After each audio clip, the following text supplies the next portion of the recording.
तो नेगेटिविटी से पॉजिटिविटी की तरफ कैसे आया जा सकता है? गुरुजी की तरफ से क्या? देखिए, हम एक बड़ी सिंपल सी बात आपको बोलेंगे। इस देश की एक यूएसपी थी। इस देश ने एक बहुत बड़ा विज्ञान सीखा था, बहुत बड़ा। उस विज्ञान की वजह से इस देश की पूरी दुनिया में चर्चा थी। मैं तो जेनजी को बोलूंगा कि आप मेंटली इतने स्मार्ट हो, आप बस एक काम और अपनी जिंदगी में जोड़ लो, और वो है ध्यान। आपने एक शब्द सुना होगा, भाग्य जी। तो बड़ा प्यारा शब्द है ये। तो मैंने जब पहली बार विवेकानंद जी को पढ़ा कि मनुष्य अपने भाग्य का निर्माता स्वयं है, तो मुझे बड़ा आश्चर्य लगा। मैंने कौन अपना भाग्य बिगाड़ना चाहता है? सब तो अपना भाग्य बनाना चाहते हैं।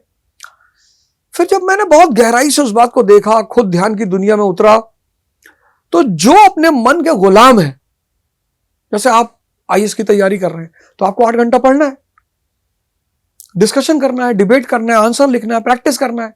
आप 2 घंटे नहीं पढ़ पा रहे हो, 4 घंटे रील देख रहे हो, 6 घंटे बाहर चाय की दुकान पे बहस कर रहे हो, तो आप तो कभी नहीं जीतोगे ना।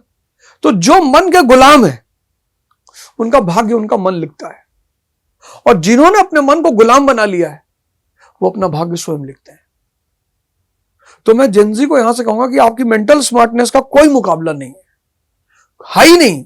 मेरी बेटी ने मेरा मोबाइल हैक कर लिया और ये तो है कि थोड़ा सा भगवान ने बुद्धि दे रखी है, तो मोबाइल को मैं मानता हूं कि यह अपराध का सबसे गंदा माध्यम है। मोबाइल हमेशा आप जो भी करिए, मोबाइल को दूर रखिए उससे। मजाक कर रहे हैं भाई, आपके दोस्तों का भी तो ग्रुप है, तो आप मजाक करेंगे, आप बड़ी सारी बातें करेंगे।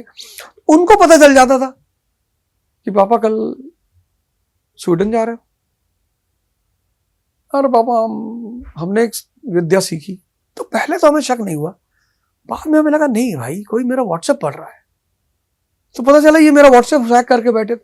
इन्होंने मेरी वाइफ की फोन में पता नहीं क्या सेटिंग कर दी है। मैं यहां बैठा हूं, उसको पता है मैं जी के ऑफिस में बैठा हूं।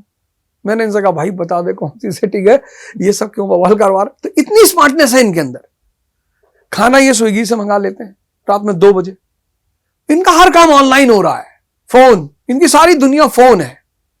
मतलब आप इनसे बोलो 2 बजे रात में कि यार माचिस चाहिए, मंगा रहे, खटखट खटखट माचिस आ गई।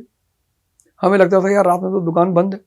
तो उस मेंटल स्मार्टनेस को अगर ये मेंटल विक्ट्री में कन्वर्ट कर ले, भारत की जो यूएसपी है ध्यान साधना, अगर उससे जुड़ जाए, फिर तो इस जनरेशन का कोई मुकाबला नहीं होगा ही नहीं।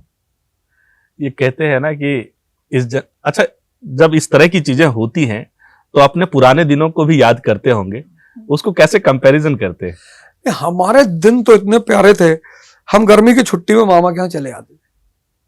कल ही मैं अपने बच्चों से बता रहा था, मैंने कहा देख हमने जो जिंदगी जी है, तो वो भी हमसे कहते हैं भाई हम भी जो जिंदगी जी रहे हैं आपने भी नहीं देखी। मैंने कहा यार ये बात तो सच है। हमने कहा यार, हमने कभी कभी क्या होता है ना कि आप किसी चीज को जो आपने फील किया है वो आप एक्सप्लेन नहीं कर सकते। जैसे फॉर एग्जांपल आम तोड़ के खाने का जो मजा था, या आंधी आई गांव में, उसके बाद पेड़ में जब रात में आंधी आई, अब रात में 2 बजे आंधी आ गई, आदमी को ना भूत दिखाई पड़ता था ना प्रेत दिखाई पड़ता था, वो तुरंत बोरा लेके बगिया की तरफ भागता था। वो जो मजे थे वो इस जनरेशन को नहीं पता है।